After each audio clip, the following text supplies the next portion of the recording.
Yeah, or I'm there to like be a spectacle, or something that they're like, hey, we can laugh about that. Absolutely, we can laugh at him right now. You and I do comedy very differently. Yeah. You're right.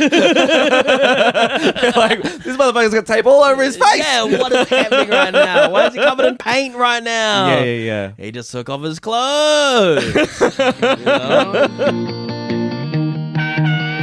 Hello and welcome to What's Your Damage, Episode 7, Magnificent Episode 7 with David Correos, who I am a big fan of. He is a wild man of New Zealand comedy, now in Australia and also back in New Zealand. You might know him from Taskmaster NZ or from many advertisements in that country. I think he is the voice of some kind of fast food franchise that is possibly wrong and possibly right. But he's a lovely boy and just a truly out there performer.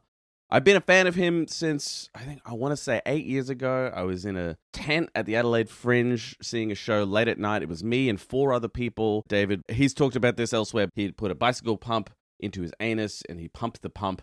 And it was like his big closing bit at the time, which I think since then he's done that on television, which I think goes to show that New Zealand television takes more risks than in Australia. But we talk about how he's too ADHD to follow through with the diagnosis and developed gout, and how he broke his ankle while he was training to be an Olympic weightlifter, and also just how incredibly insecure he is and how that drives his stand-up and probably everything in his life. Anytime you positively reinforce him enough, he'll just do whatever you're reinforcing him about. And we also talk about him being detained by the US Customs and Border Security, which I think is terrifying. David has shows on sale right now for Brisbane, Sydney, New Zealand, Melbourne, Adelaide, and Canberra. You can find links to those at his Linktree. So Linktree/David Post Office. That's linktr.ee/DAVID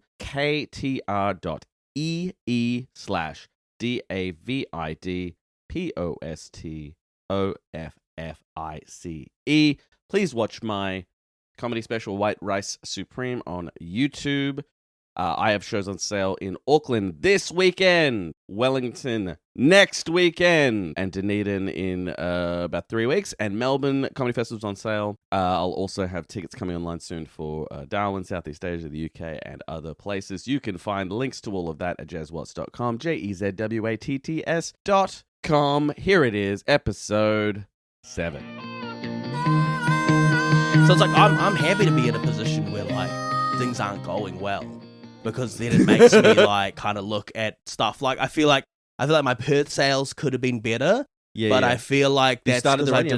I've finished. So I've finished. It's done. Yeah, I'm finished my run. Oh, sorry. Yeah, I misunderstood. So I didn't have good sales, but I'm like I needed that. Were the shows fun? The shows were fun. That's cool. So like because this is a new one, right? It's not one I've seen. This is a new one. But because like the shows are like I'm putting myself in a place of discomfort. Yeah. I'm kind of, and I mean, like, I should. I feel like learn you do that this. physically a lot in your shows, right? Yeah, and because that's where you feel like you thrive creatively. Like, but also like I feel like I have to be uncomfortable with how much admin I'm doing for it as well. And I think like the amount of admin that I've done on this show isn't enough. It's not enough, and so now I have to kind of look at it. Like I can't like avoid it because I'll procrastinate. I'll procrastinate. And I won't like do any work. So we were talking about this in the car, but like, so you're with your management company Century. Yes. Who, they are lovely people. Love them. I think they're great. And I would really love to be back at the Comedy Store sometime. Yes. But shout out the Comedy Store. Oh, it's a fucking great venue. They help you with some of the marketing stuff, right? But we were talking about how you have to be like a leader on that. Here's my other question, because you do weird stuff on stage. And it's I think it's funny, and it's weird and so good at being weird that it becomes broad, right? Like becomes accepted by everybody. Like Sam Campbell weirdness, right? He's so good at being weird that everyone loves it. Because I think sometimes if you're weird and not good enough, like it puts off a big section of the crowd. Yeah, well, I feel like it's not enough to just kind of be weird. No, like, you have to feel like you have to put work into it. Well, I mean, like, I feel like when I first started, I just had and it just goes back to like wake up calls where you're just like, oh, you're being weird on stage, but you still have to win them over. Yes. At the same time, I feel like if I try to be too much, like hold on to my, what's the word? Not dignity, not integrity. It's like oh, I'm right, you're wrong, and Yes. I don't have my eyes to be like, hey, what isn't making this work right now? Right. I don't think I don't think people would accept the kind of comedy that I do.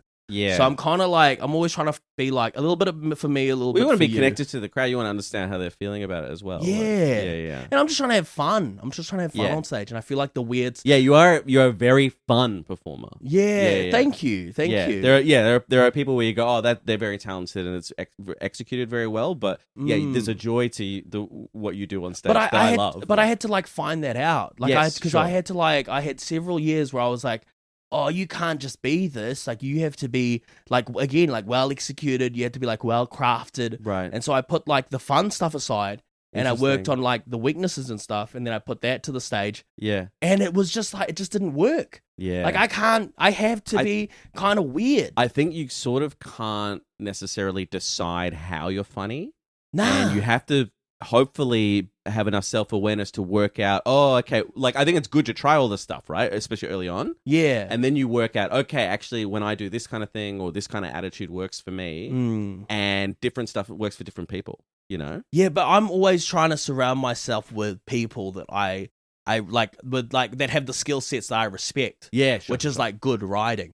Yeah. Like I like hanging out with people whose like their whole thing is like, hey, this is a really well crafted joke, or this is like a topic that no one's all trying to like cover or something. Not necessarily there about like, hey, how do I get the biggest laugh? Like, you know, like that's not the metric for them. The metric for them is like, am I going through new ground, and am I getting big laughs in new areas or through like craft?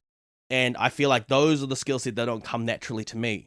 So I hang out with these guys, and like I'm like, I get better in that world, but I'm never to that kind of standard that they kind of get up to. Yeah. But then they'll tell me stuff, and they'll be like, no, David, like they're not coming to watch you for that. They're coming to watch you because you're kind of like manic, and we don't know what you're going to do next. And there's like a surprising, fun nature. And I think what I want to do to balance out the fun is always to have like my foundations kind of like surrounded by good writers, and by like people who just really focus on craft. Do you write with other people? Do you like do people help you work on your shows? Yeah. I think there's a big culture of that in New Zealand. Yeah. Of just like everyone. It feels like I've jokes. visited a few times over the last few years. It feels like a quite a collaborative scene. Yeah. And I'm curious to see your perspective. As a visitor, it seems like there's a higher proportion of people doing more interesting stuff on stage than I see in Australia. Is that true? Or is that where are you seeing them? Well, I mean, I've gone to Auckland a few times. I've gone to Wellington a few times. It's pretty much all I've done, right? Yeah. And also it's like this thing of, and it's like, okay, well, do the classic, and then I'll do some bar shows, and I'll do, raw meat, and like, I went to Wellington Fringe and all that kind of stuff. I mean, I just feel like I've met some people, and I've gone, oh wow, yeah. To me, it felt like New Zealanders sort of maybe had a more interesting take on comedy, but is that not your perception? Well, that's the thing. Is I think it's like that novelty thing, right? It's probably like something you don't. Yeah. Well, exactly. Yeah. As a visitor, you don't know what the reality is. I come to Australia and I really love the rhythm that you guys have over here. I think over here there's a different rhythm. Yeah. And maybe it's just because like when you're in New Zealand, you they're all your friends. Yeah, you get to know them all. You get to know them all, and you've seen them for like years, and you've seen them become normalized. But then when I come to Australia, I think I get that similar thing of like, oh, I just see a novelty here. Yeah, cool. And I'm just like, oh, this is kind of like, this is very different, and there's a lot to learn. Yeah. And I'm not saying that like... Have you done like Edinburgh? Have you done US? Yeah. I've done Edinburgh. Yeah. Not really US. I did a couple of gigs. Tell me about the customs thing. Can you talk about that? When I first went to America, I did some open mics. Yeah. And I was just really stoked to be doing gigs. Right. So I posted that I was doing gigs. I wasn't getting paid for them. This was when? This was in like 2023. Okay. And then, when I came back to America, I went to America this year. They looked at my thing. They asked me, hey, what do you do? And I'm a comedian. And they're like, oh, yeah. And then they took us down like this path. And then I realized I was being detained. And then they were like, we see here that you've done gigs here. You've done paid gigs here. And I'm like, no, I haven't done paid gigs. These were open mics. Like I was paying to do these gigs. Yeah, sure. Like, the opposite. It's the first time. I was supporting your economy. Yeah, I was stimulating the economy. Like what? But they couldn't. But they were like, no, there's a ticket price here, and your name's on the poster. That must mean that you got paid for this gig. Yeah. And then I said, no, I wasn't getting paid. You can call the club. And so they went to call the club. Yeah. No one answered. Well, it's fucking comedy. And club, they were like, oh, if someone had answered and they said yes, you got paid for this gig, we would have sent you back. But because it's muddied and we can't tell, Yeah. You can come through this time. But I was like, no, I didn't get paid. I didn't get paid for these gigs. Okay. I was just doing open mics. So you only got detained for a couple hours then? I got detained, for about 3 hours. Yeah, okay. Because, somebody mentioned me, like David Correos got, like, detained in the US. I was like, oh, man, he was in, like, a detention center or... Yeah, no. I was like, the dangers of being brown, I thought. Yeah, no, the dangers of promoting your gigs. Being excited about comedy. How dare you? Yeah, being excited to do open mic. Because I'm like, America's obviously, like, that's like one of the big... Yeah, the big destinations. I feel like the best comedians in the world are there, apart from maybe like Stuart Lee in the UK. You don't leave him out. Yeah. But certainly, I mean, almost all of my favorites in my like top 30 list that I autistically keep in like reorder. Yeah. Almost all of them are Americans. Yes. But also that country is fucking terrifying to me at the moment. Like I lived there like years ago. Yeah. And I was like, yeah, America's great. And like now I'm just looking at. And also talking to friends of mine who are there, and it's like, oh, okay, maybe I just won't. I'll wait till I go back, And it's also just really expensive. Yeah. To like get all the visas and stuff. Yeah. And then, and you're right, like just to live, everything's already like double the price. Yeah. I just don't think it's like really kind of worth it. Yeah. But, that was terrifying. Yeah, I feel it like was real terrifying. And like being detained, like makes me go like, I don't really want to go. I don't want to go through that again. That was terrifying. And I found out it was just because the guy who came through with me, he was having a bad day. Yeah. He was having a bad day, and it's like, man, like a mood can just like put you through the worst, like one of the worst experiences you've ever been through. Yeah, I got detained years and years ago. I think this was like 2012, maybe 2013. And I had to like switch over visas. Like I was over there on exchange year for like a university, and then I was switching over to a tourist visa. So I went to Montreal for like a day, came back on the new visa, and I got detained because, as you may or may not know, like I had like a name change, and my legal name is Jez White Rice Supreme. And coming what? So I mean, I'm not going to do the whole story to you because I've talked about it before. But my legal name is Jez. Yeah. White Rice is my middle name with the hyphen. White Rice, and then Supreme is my last name. Wow. So because I was coming back through with that name, with the passport, they were like, put me aside, like, all right, tell me about this name. And then I was like, oh, I had to explain, I got married in Vegas and I changed the name and all that kind of stuff. And I think they kind of thought it was a different time. Obviously, it was with a lot less sort of stress in customs. Yeah. But it's just so weird that they like put me aside and sort of interrogated me for a couple of hours about it. Oh my goodness! Because they're like, "Oh, is this a terrorist or a fake name or whatever?" I feel like if you're a terrorist, you would pick a more under the radar name. Yeah, than Jez White Rice Supreme. Yeah. But it's a thing of. It was already like sort of tricky when it wasn't the current climate there. So I'm just kind of like, all right, maybe I'll just hang on. It's pretty scary stuff. You like a competitive weightlifter? Is that right? Yeah, I was. Yeah. I was like, I actually didn't get an answer back from you until this morning about that we were doing this today. So I was like, fucking shit. I like know you from gigs, but I was like, I need to learn some shit about you. Yeah. What is the deal with that? Oh, I was an Olympic weightlifter. You were Olympic? Yeah, I was but that's a style of lifting. Oh, okay. It's like, you didn't go to the Olympics. I didn't go to the Olympics. No, Okay. it's like the snatch and the clean and jerk. It's the ones that you see at the Olympics. Yeah. Okay. So I only trained in like those two kinds of things. When you were a teenager? Yeah, I did it as a joke because I was like, of course I was you like a theater kid. I was like a theater kid that did like Interesting. magic tricks and Yeah, stuff. because it seemed like something out the David that I know. I was like, it seems so far outside of your interests or wheelhouse or whatever. Yeah, but then The fact you did it as a joke makes a lot more sense. yeah, and But then you're good at it. and then I did it, and then my coach at the time was like, "You're the one that like has potential in this." Interesting. Because I was supple.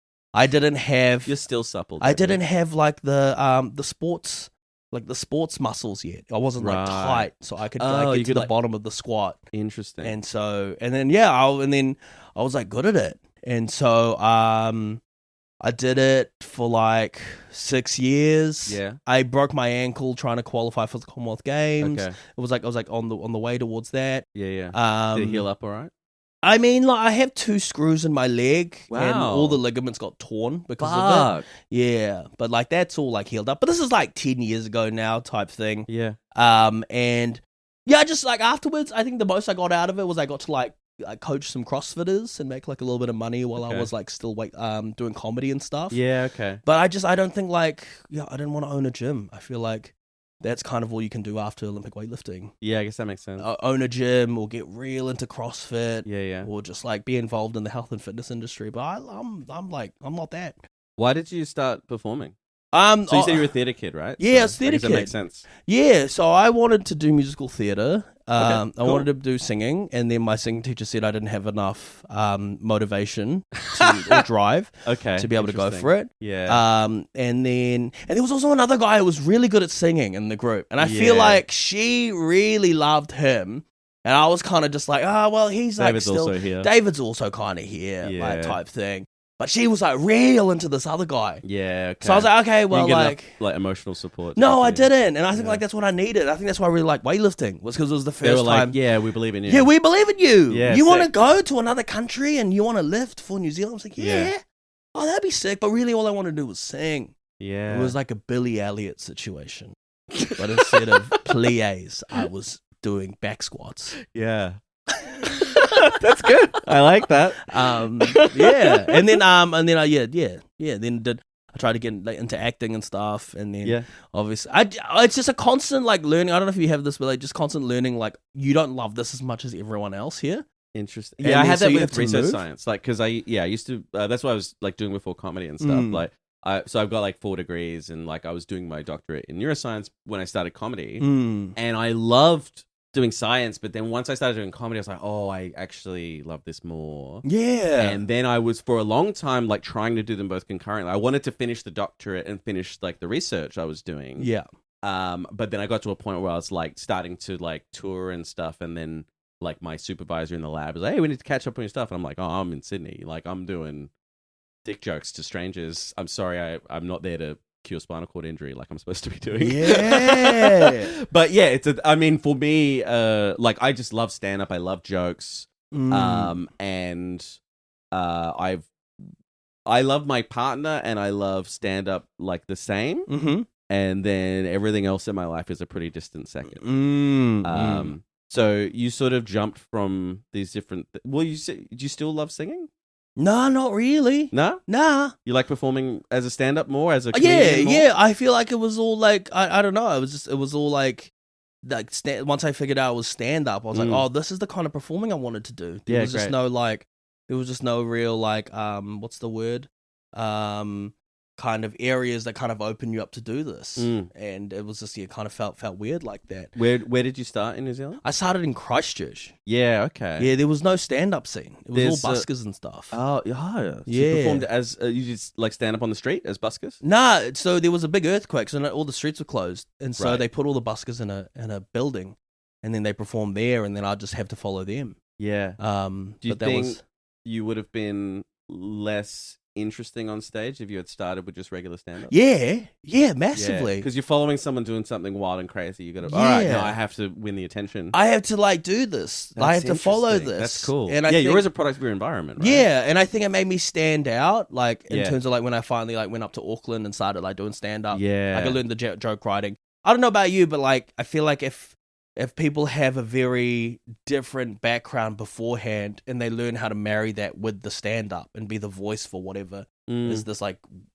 weird combination of things, because everyone I think feels has a weird combination of things. I feel like you just you end up rising up a bit faster. Yeah. Like I feel like there's like a lot of stand-ups, they just need to like be more in touch with like who they actually are. And bringing that to the forefront rather than being like, oh, here are the jokes. I have to like nail and crush these jokes right now. And also I think there's a natural urge of like whatever you see on stage, you go, okay, that's the boundaries of what can be done, right? I think most people when they approach stand-up, they look at whatever's happening in the scene, they go, okay, cool, well that's the boundaries and I'm within there somewhere. And that's one of the nicer things about getting to travel and tour around more is that you go like, that's one thing when I went to New Zealand, it's like there's different boundaries there. Yeah. And that made me go, oh, cool, everyone's more interesting. And you're like, oh, no, just the boundaries are different, right? But there's like a different kind of overlap. What do you think the boundaries are between Australian comedy and New Zealand comedy now that you've kind of like traveled a bit? Yeah, I mean,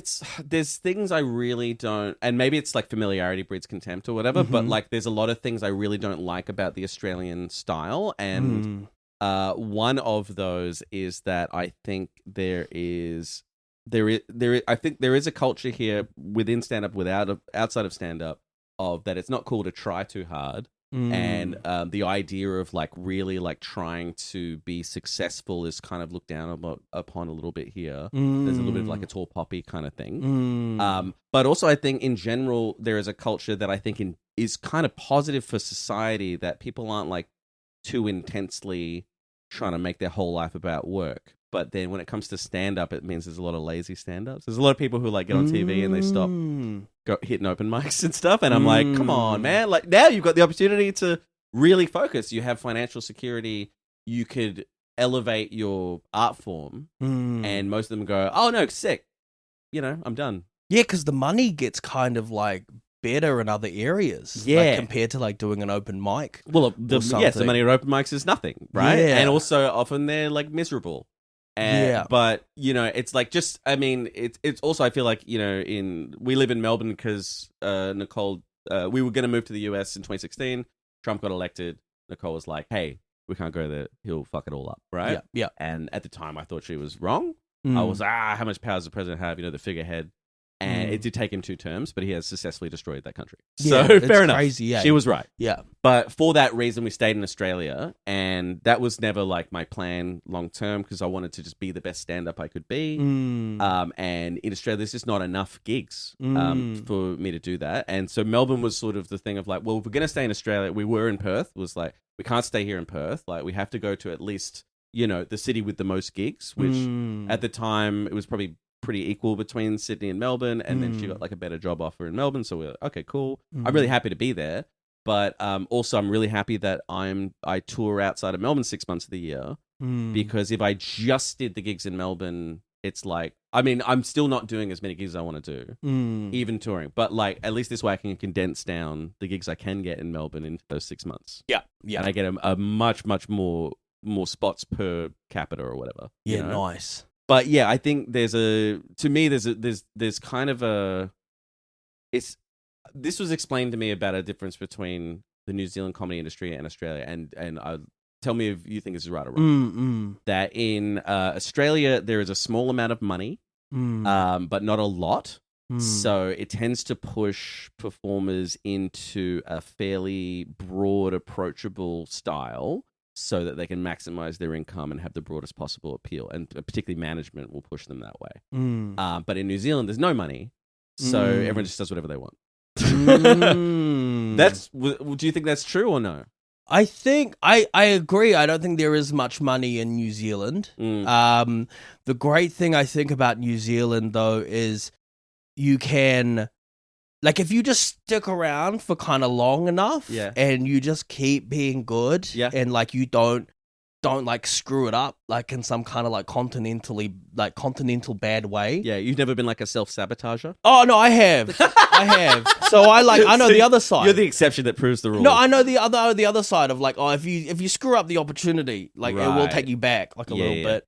But like you could possibly get on TV. You got a pretty good chance of going for TV. Yeah. Like if you know how to like work hard enough, or you know how to like get to the do something all you have to be doing is kind of something. I think that's why you're probably like, oh, you see a lot of interesting stand-ups. Yeah. It's because it's the ones who are interesting. If you are interesting and you stick around, it does naturally pay off. Yeah, because because the industry's so small. Yeah, it means that everyone knows everybody. Yeah, but TV's really close as well. Interesting. Like yeah, you might I think have it's more gig, separated here. Yeah, you might have a gig, and like someone who works in TV will watch you, and they're not in charge of everything. They're like a writer, and then they'll like mention to their mates, oh yeah, I saw this real interesting person on the lineup. It was crazy. They did this thing, and then all of a sudden, once the community goes, you're doing something really interesting, they're like, yeah, hell yeah, welcome to the stand up, like welcome to the stand up community, and then it's a very easy. Then it always feels like,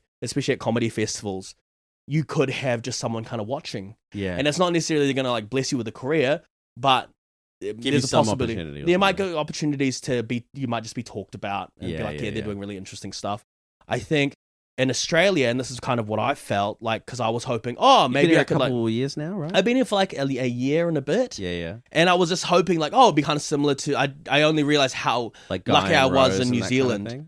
Pardon? Like Guy and Rose and stuff? Like, who came over before you? Like, you were like, yeah, that's my path. I'm going to... Oh, no, it was more like... get huge, quick. No, it was more like in New Zealand, it was like if someone notices you could possibly like get some TV work or something because it's like, that's kind of what happens in New Zealand. Have you gotten TV work here? No. Nah. None? But yeah. Oh, I thought you had. Nah. So in Australia, it's like, it's a lot harder. In Australia, I'm surrounded by these incredible stand-ups. And like, no, I'm not really doing much on TV. I'm just like doing stand-up. And I'm like, crazy. Because if you were in New Zealand, you would be getting all the TV opportunities. Interesting. Yeah, and I think that's one of the differences I've noticed. And I've also noticed that New Zealand audiences, just the laugh rate is lower than Australia. Oh, you reckon? Yeah, like in Australia, you'll jump, like you guys jump on a punchline and like we'll start laughing. Or if you have like the right attitude, they'll start like laughing because they know that you're joking, you're trying to like, there's just a little bit more of like an embedded culture of when to laugh. In New Zealand, and I think we're just getting out of it now. Yeah.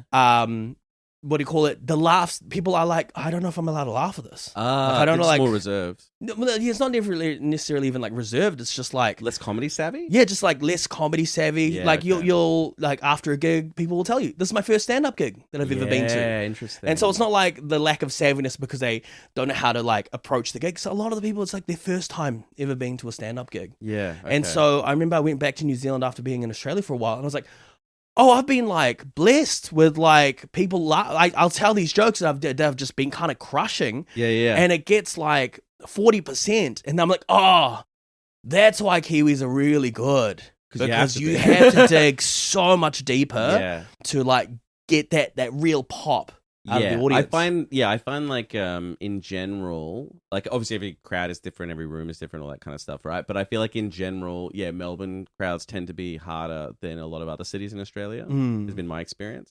Living there and running in new material there is more painful but beneficial to my stand-up. Is that the opposite issue because they're so savvy? Like, are you kind of getting the same thing, but because of the opposite? I don't know. Like, oh, we just watched so much comedy here. Yeah, maybe. Maybe it's an embarrassment of riches or whatever. Maybe, I think also, I mean, certainly in terms of just like permissiveness of subject matter, I started in Perth. I think Perth is like kind of the most permissive city.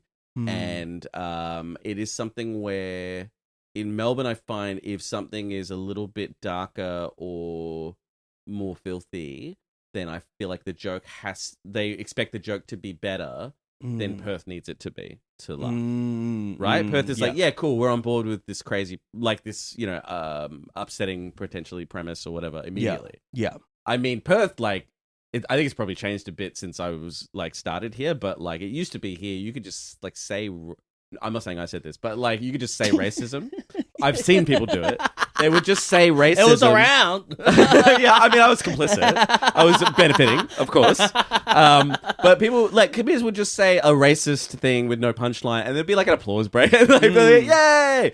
And, it's a classic thing that would happen that, Perth comedians go to Melbourne for the first time, and they always, like, bomb the whole week because the Perth crowds were so giving and so willing to give you the benefit of the doubt that it sort of made you lazy. And then so you go to Melbourne classically, and then, certainly at the time, like you only performed to sold out rooms, even at open mics. And then you go to Melbourne, you perform with 3 people in a basement, and you say racism, and they go, well, we don't like this at all. And then you have a meltdown, and you either move to Melbourne or another bigger city to get better, or you move back to Perth and then you never leave, right? Yeah, and there's a group of, people who were like, oh yeah, we did a bit of stuff and it was hard and moved back. And now, they do paid gigs here, they have a good life, whatever, but they're not really interested in like, oh, I want to get better so I can make the harder audience work. They're like, well, I'll just stick with the nice crowds that are nice to me. And also like the money here's all right. So I found I like going to different cities, and even like, even if other people are like, God, this city's like real easy, like they're really up for it and stuff. I have to like do my own calibration. Yeah. I think I have to do like 3 or 4 gigs in every, I agree, kind of like in a city before I'm like, okay. And I don't even think it's the people. I don't think the people change that much. I think it's just me. And like, my relationship to this new city. Yeah. And having to just be like, hey, you're like funny, David. You're funny enough for the city. You can do it. Do you feel like you are seeking validation from crowds? Like, you've always seemed to be someone who's like quite self-assured. Do you feel like you have I mean, like, am I like I'm very needy. Yeah, I'm very okay, yeah. I think it's more just like having to. I think it's just that big realization. I feel like I keep realizing it. It's like it's never outward. It's always inward. Like it's always like I need to sort it out. Yeah, I need to fix this thing. You bring the weather with you. Yeah. And so that's been something that I can't, because I just kind of got away from Melbourne as well. Like I was there for 2 weeks, right? And I think like the city kind of just like rattled me a little bit. How so? Because I was just like, oh, the comics here are really strong. Like the comics here are really strong, and I'm like trying to compete. And then just took me, some of my mates just being like, nah, man, you're funny. Like we can tell that you're rattling yourself before you even get on stage. Yeah. And I'm like, oh, okay, I need to forget that. And so that's all I've been doing in Perth is like just trying to be like, get confident on what you're doing. Do you feel like comedy is a competition? Do you feel like you have to be funnier than other people in the lineup? I think I do, because I think that's where I think that's like the weightlifting background. I think I'm very competitive. And I can kind of see it as a sport. Yeah. But I think I have a really healthy relationship to competition.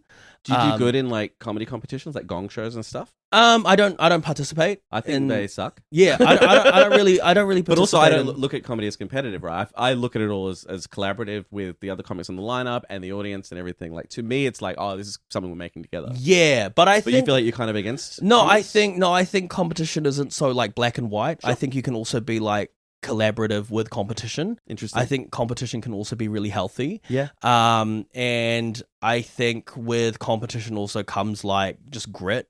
And I like that. So I think with weightlifting, there was a lot of mindset of like, oh, you don't have to like win this competition. Like this competition in particular is only one stepping stone to a bigger competition that you're kind of going for. Right. And so when I'm being competitive on the lineup, where I'm like thinking to myself, okay, like how are you going to compete with the level of this lineup? It's not going like, hey, I have to be better than everyone else. It's just going like, hey, like keep up. Like you just have to, like you have to keep up. I need to belong here, and I need to like come through. And I love that. I love that part of like the competitiveness of stand up. Yeah, because I'm always like looking, and maybe this is like a bad thing, but like comparing myself to others, be like, are you being original enough? Are you being craft enough? I think that's a good comparison. Are you being as funny as everyone else? Yeah. Or are you being like better than everyone else? Yeah, like keep up.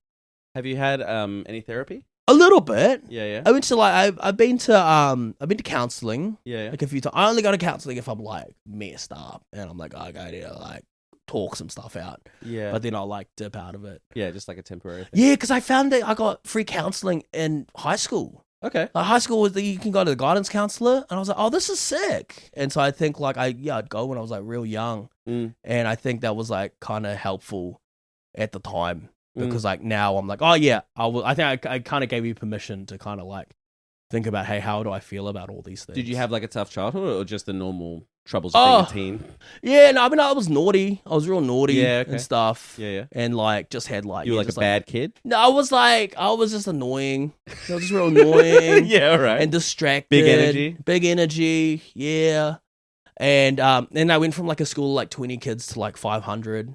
And then like my, apparently my principal in the primary school told my mum, like, he's going to struggle to like deal acclimate to this. And they were like completely... Yeah. Correct. It's a big change. Yeah. Why did that happen? Why did you go? Oh, because I just went to a school in like a tiny little port town. Right. And then when I had to go to like a bigger city. I just had to go into the city. So I just had to like move into like this big school. Yeah. Which wasn't even big. 500 is not that big, but yeah. It was enough to be like, oh, this is kind of... But 20 to 500, the ratio that's is huge. Crazy. That's crazy. Yeah.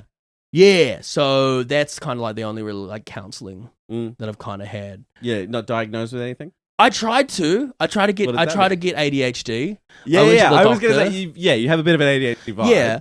Yeah. I don't mean that as a diss. I went to the doctor. This is legit. Yeah. And I went to the doctor and I asked them if like, hey, I want to get a diagnosis for ADHD. And they were like, yeah, well, it's a big waiting list, and we have all of these. Go real quick for people. Yeah, but they were like, we have this psychologist, psychiatrist. Here's a big list of everything else.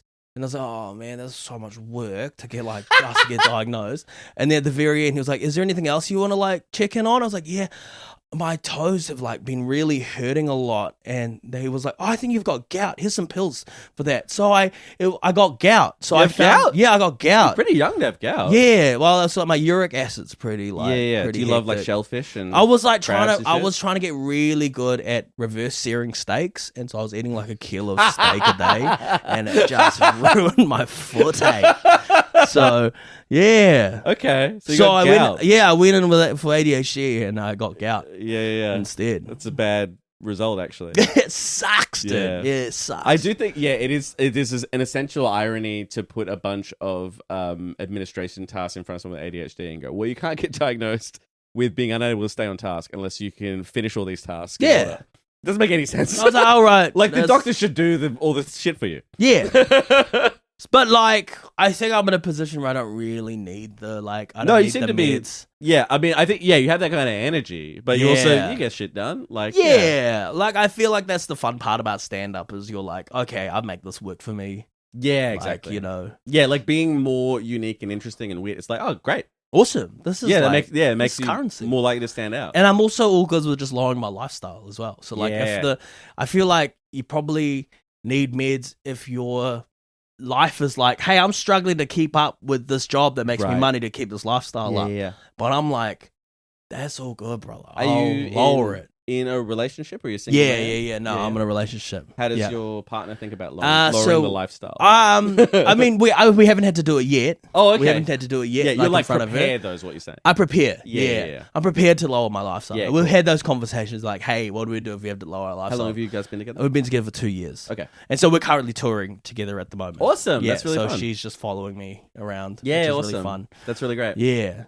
But like, nah, I mean, like, I guess we have kind of lowered our lifestyle because we don't have a house. We don't Sure. have stable accommodation. And Yeah. she's kind of just like willing to follow me in these hotel rooms and like these things. And that's why, yeah, I love it. Like, I can't believe she's putting up with it. Dude, absolutely. That's Yeah. awesome. I've been very lucky with my partner Hmm. that she has put up with, I've been, doing stand up for like 12, 13 years or whatever. Mm. And we've been dating for some amount of time because we started dating the week I did my first open mic. Mm. And I said, when we started dating, I was like, hey, by the way, I'm going to do comedy forever.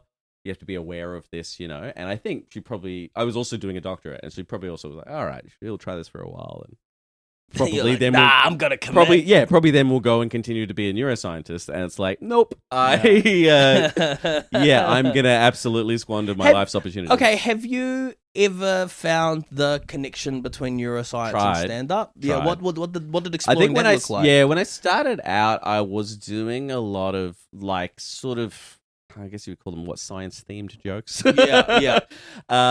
And some of them kind of worked a bit, but like it's like that what we were saying before, it's like you kind of sort of decide how you're funny. Mm. And it turned out for me that was not necessary. Like I've seen comics do stuff around that area, and it doesn't hit for me. Where's really.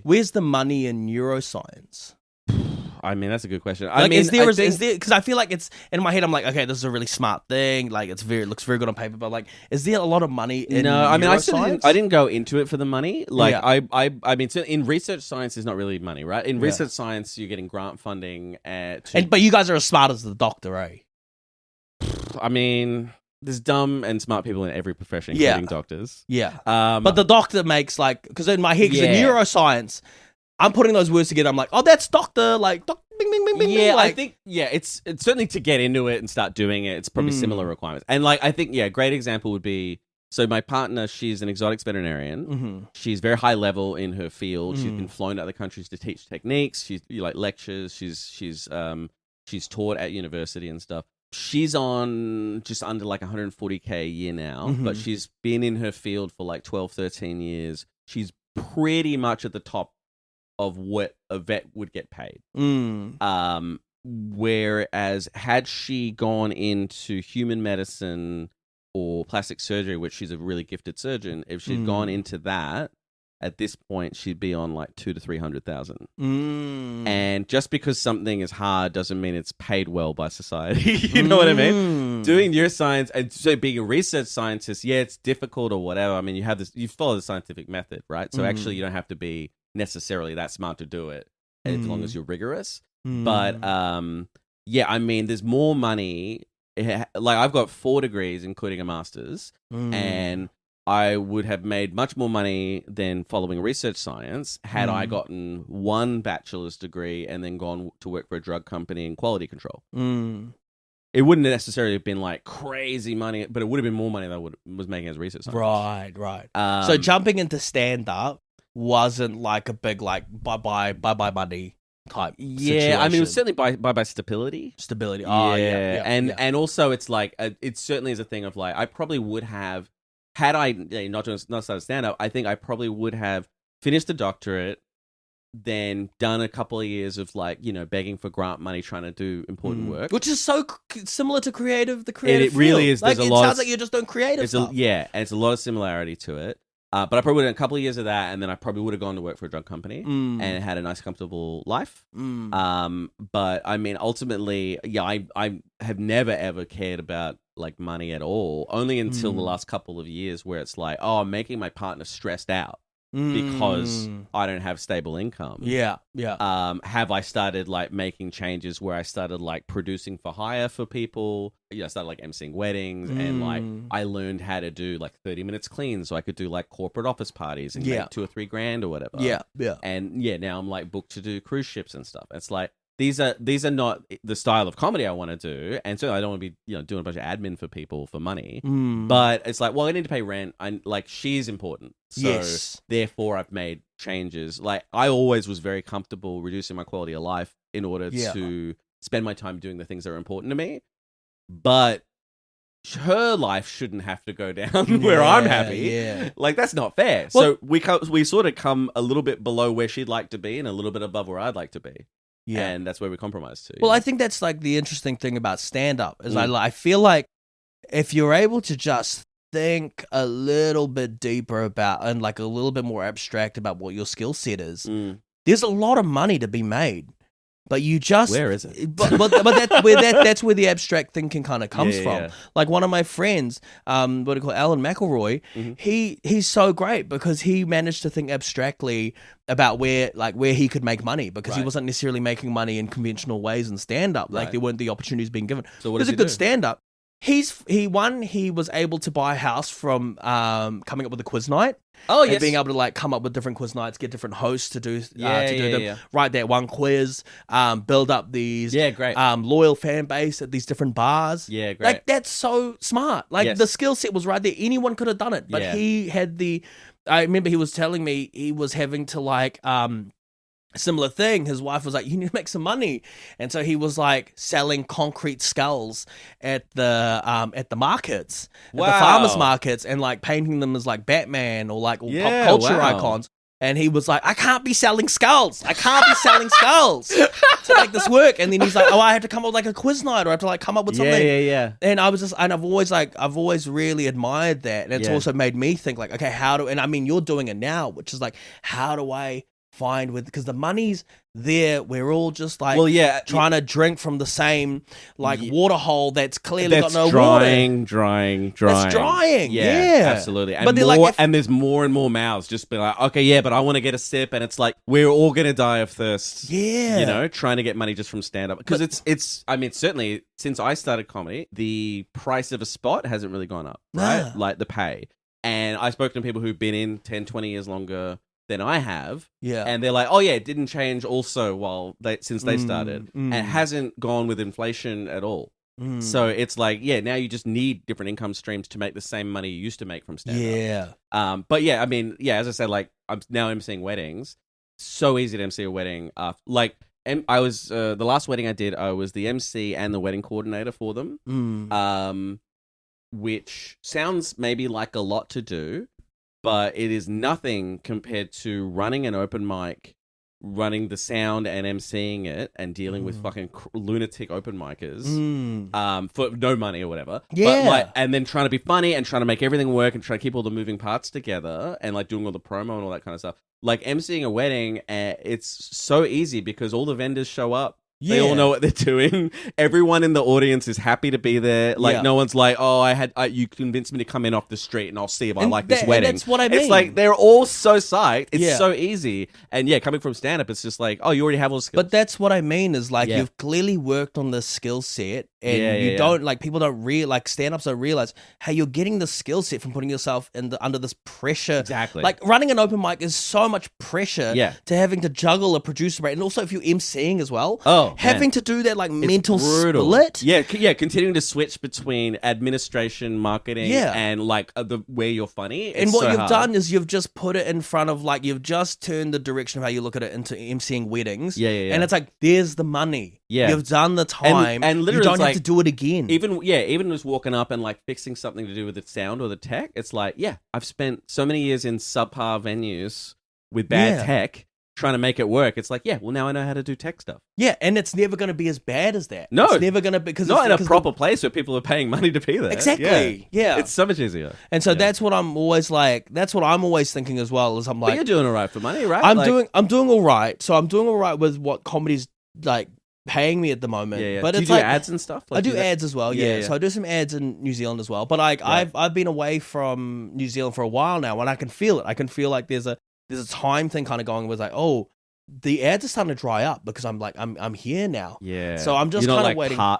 People aren't continuing to be reminded that you're part of the culture. No. So I'm kind of waiting for that nest egg to dry up. Interesting. And then I'm also thinking, okay, well, what's my backup? And then that's why I'm also thinking like, okay, where can I like make money? How do I move into a corporate space where I can make it work for me? Have you done? I mean, you do sort of weirder stuff on stage. Have you done corporates? I've done corporates. How have they gone? They've gone well. Yeah. Okay, great. Because I've worked on, I think with the amount of like RSAs and out of town gigs in front of older people. What's RSAs? RSLs. Oh, sorry. Yeah. Yeah.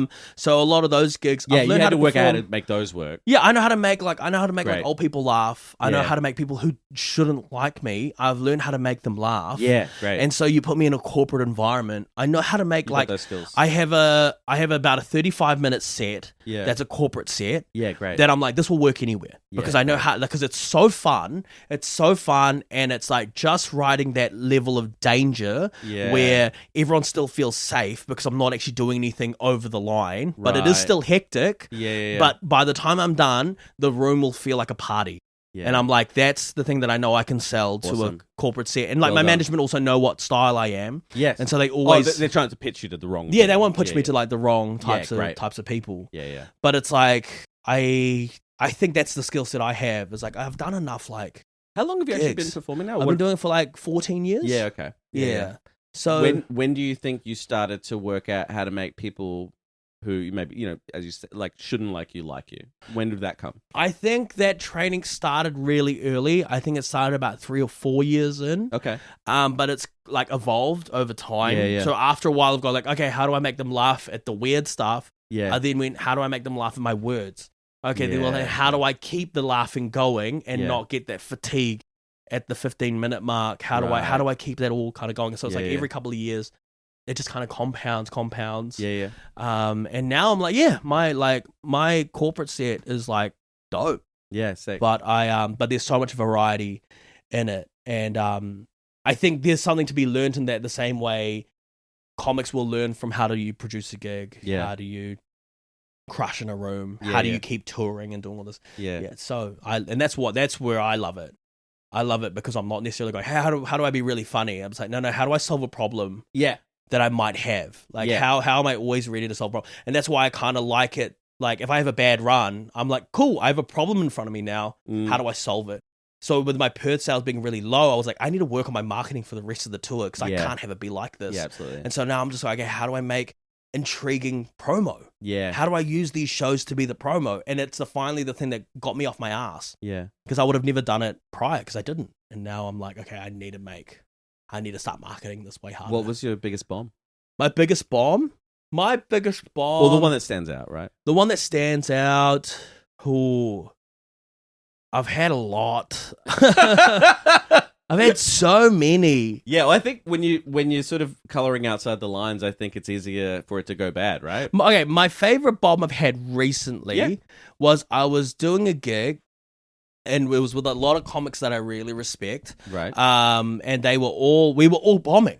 We were all bombing because when we started the gig, there was only 2 people in the audience. Was it like an open mic or was it a proper show? Or? It was a new material night. Okay, yeah. And so there was only 2 people at the side of the gig, and then then everyone just kept eating shit. Yeah. But it wasn't like the eating shit where you're like, oh, this isn't funny, because the 2 people, they were smiling and they were enjoying it. And then by the 4th act, there were like 8 people on the lineup. Yeah. And then there were 10 or like, so there was I reckon like 10, but it was in a room for 150. Yeah. And they were all spread out in different areas. Oh no, you need to condense them. Oh, dude, it was so brutal. Yeah. And then one of the acts before me, I was watching, I was like, oh, they're holding their ground. They're not doing the tricks that I was normally doing, which is like lean into the bomb, have the meltdown. Well, when everyone's doing that, it loses its effect as well. Yeah. And or if you do it like multiple times during a set, it's like, oh no. Like, this isn't. You can only do that lean in once. One person can only do it. Yeah. And then once they've kind of exhausted that. And so the person who was on before me started dipping into that. Yeah. And it wasn't working. Yeah. And then another comment was like, look at that. Look, they're like, at least bomb with dignity. Like, fucking don't do like, just fucking, you know. And then he said to me, he was like, it's because that comic's so used to just crushing all the time that they can't handle the bomb. Well, yeah, that's like that issue when Perth comics go to Melbourne. They've been used to like just doing nothing but great. Yeah. And then you perform in a basement to 4 people. It's a whole different skill set to make that work. Yeah, and the thing that was different about this was everyone else was bombing with new gear. So they were trying to work new gear in a really hard environment. Yeah. And it was like this other comic that was on. I go back and forth as to whether that's even right for me. Sometimes if I have a new thing that I'm like, oh, I think it will be good, and I know I can see the show is bad, I'm like, I'm actually not going to run it here because I'll lose faith in it forever. Yeah, but this was a new material. Yeah, so you got to. So we got to do it. But but this other comic wasn't doing like new gear. They were doing old gear. Yeah, they were trying to do old gear. And so after I heard that, I was like, okay, I'm gonna bomb. Yep. But I am not going to falter. Yeah, great. In how I deliver this new gear. Great. I'm gonna do myself the self-respect of just getting through it and not having a meltdown about it. Great. And get through it. Great. And I got through it and I got chuckles. Yep. I still bombed, but I got chuckles and I got out and I was like, hey, I was able to like extrapolate the data. Sure. From this. Yeah. And then I watched the other guy get on stage who told me like, hey, you got to like bomb with respect.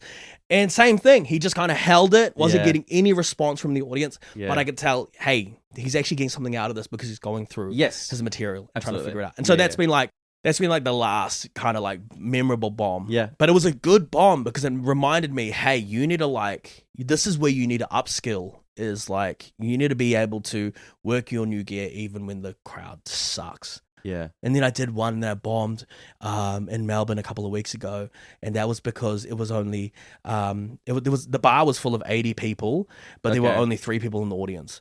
Do you know what I mean? Oh. Yeah. What venue was this? This was in Vineyard. In St. Kilda. Oh yes, a famously bad gig. and the only 3 that were there were these 3 girls who were between the ages of 18 and 21. Yeah, and they were not there for the gig. They were not there for the gig. They were just there because the comics were like, we really need an audience or something. Yeah, and so the girls made the show about them, which is so fine because at least they bought a drink. Like, at least they're patrons. We're just here spouting shit. Listen, it's nothing wrong with them. Nah. Good on them. Yeah. But it sounds like a fucking horrendous time for me if I was performing. Oh, it was so bad. It was so bad because, like, the thing that was hard there was I feel like I've been so leaning into, like, I have to connect with the audience to get my words through. When I was talking, they were looking at each other. Like, they weren't even looking at me. And they were like, they didn't care. And I was like, oh, this was like... It's almost like doing a corporate for no money, like gigs like that. Yeah. Where you're like, oh, yeah, well, like... A gig's happening against these people's will. Yeah. Like, the last thing they want is for you to tell them about your, deep and meaningful truths. Yeah. No one cares. They don't care. I think that's why corporates pay so much money. Of course. Yeah. They suck. Okay, what would be your solve for if you're doing a corporate and you can tell that they're like not there to see comedy? Yeah. How do you pander to that? I think it's like what else would what else does the corporate want? What do they actually want what with that? I've started doing now for corporates is I try to get a lot of information in advance about the people who are going to be there, notable people at the company, other people know, like that everyone sort of knows this person, that person. And because I can improvise a little, but like I shine when I prepare. And so I always try to find things well in advance of the gig, like weeks in advance, and same for weddings and stuff. I'm like, all right, tell me who's going to be there, who are like sort of almost figurehead people here. And then I like to write stuff about them before I get there. And I certainly feel like for corporates, I mean, I've done, I did a really horrendous one in a small town where like the head of the activities committee booked me.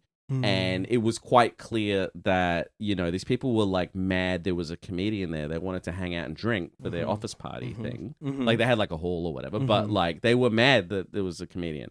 That was like that was the last one I did where I tried to just sort of do my set that I'd planned. And then I like that went so badly. Like I had to drive like 4 hours back to Melbourne after the gig, and driving on those country roads after you bomb so hard, it's like, fuck, I could turn this into a tree. Like, I'd have to rough, hey. I don't want to feel like this anymore. Like, I wanted the money, and you know, they paid me. And actually, the guy who booked me ended up being so mad at the company for acting the way they did. He resigned from the activities committee, and then he later came to my special taping 6 months later. He drove 4 hours to get to my special taping with his partner because he was like, "That's fucked how they treated you. You're great," and like, that's a really sweet thing. But that was the last time I was like, oh, I'll try to do, you know, just my stand-up that I like and like that I value, right? And then I was like, you know what? They're paying me money. I have to give them value, not feel value, you know? It's like, so then I was like, right, I'm going to write shit about the company.